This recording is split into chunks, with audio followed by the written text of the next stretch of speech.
महत्त्वाची बातमी, खासदार संजय दिना पाटलांची पत्रकारांवर अरेरावी आणि शिवीगाळ। पत्रकाराच्या प्रश्नावर उत्तर देताना संजय दिना पाटील यांनी अर्वाच्य भाषा वापरलेली आहे।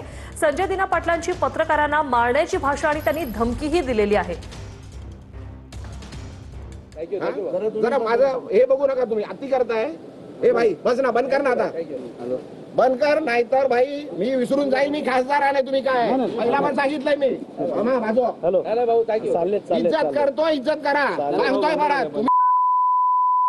तुम्ही रेकॉर्ड कर, इज्जत करतो, उगाच डोक्यात जाऊ नका, उगाच डोक्यात जाऊ नका। घराखाली उभा देतो, ठेवतोय तुम्हाला, जेवायला देतोय, बरोबर काय उगाच त्यांच्याकडे जाल, ते बोलतात ना मारा नाहीये, आता परत आले तर मारून पाठवणार तुम्हाला। पण जे बोलत लिहायचं तर लिहा, लिहा, रेकॉर्ड करा, सांगा तिकडे कमिशनरकडे जाऊन कंप्लेंट करा। इज्जत करतोय, तुम्हाला सहन करतोय, खूप दिवस सहन केलं तुम्ही दिली पाहिजे। हा माझून काय फक्त एवढंच, अरे लिमिट आहे कुठल्या गोष्टीची, बोलली आहे ना ती, सांगितलं ना सर्व।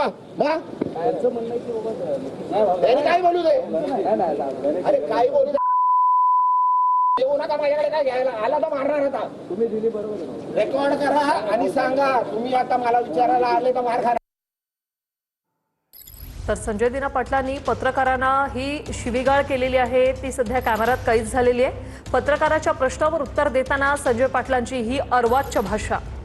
संजय दिना पाटलांनी पत्रकारांना मारण्याचीही धमकी दिली आणि मारण्याची ही भाषा केलेली आहे। काही वेळापूर्वी त्यांनी माध्यमांशी संवाद साधला आणि त्यानंतर अचानक पत्रकारांना मारण्याची भाषा आणि त्यांनी धमकी दिली। सुषमा अंधारेजी आपल्यासोबत फोन लाईनवरून जोडण्यात आलेले आहेत। सुषमाताई, सगळ्यात आधी आम्ही तुम्हाला ऐकवतो, संजय दिना पाटलांनी पत्रकारांसोबत कोणत्या भाषेत संभाषण केलेलं आहे ते आधी ऐकूया आपण।